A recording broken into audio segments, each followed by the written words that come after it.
കേട്ടോ ചന്ദ്ര, മലേഷ്യയിൽ ഞങ്ങളുടെ ഫ്ലാറ്റിന്റെ അടുത്ത് താമസിക്കുന്നവർ പാലക്കാരാ. അവരച്ഛനും മക്കളും ഒന്നിച്ചിരുന്ന് മദ്യപിക്കും.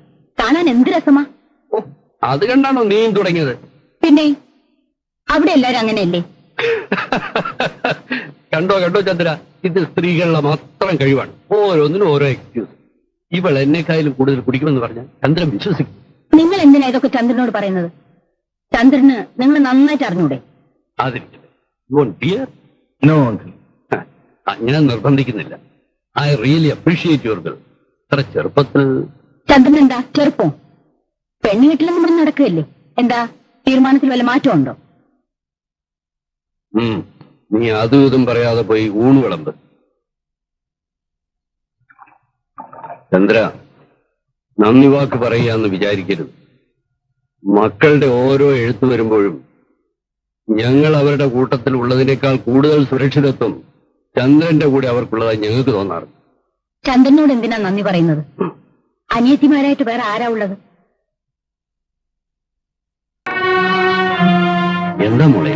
Come on tell me. ഒന്നുമില്ല. മോളെ ഡാഡിയുടെ കൂടെ നടക്കാൻ വരുന്നോ?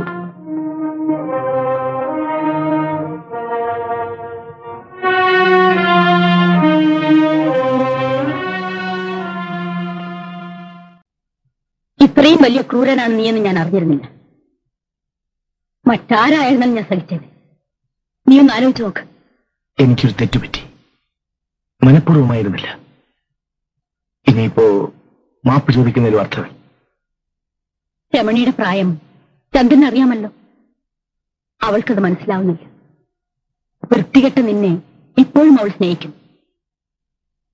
രമണിയുടെ അച്ഛൻ ഇവിടെ വരാത്തെന്താണെന്ന് ചന്ദ്രൻ അറിയാമല്ലോ. കുട്ടികളെ പോലെ ആവാതിരുന്ന് ഊണ് കഴിക്കുമ്പോളെ.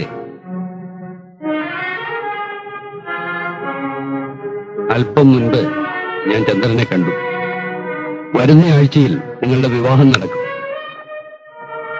വളരെ കുറച്ചാളുകളെ മാത്രമേ വിവാഹത്തിന് ക്ഷണിക്കുന്നുള്ളൂ. എന്റെ മോക്കത് ഇഷ്ടമാകുമോ?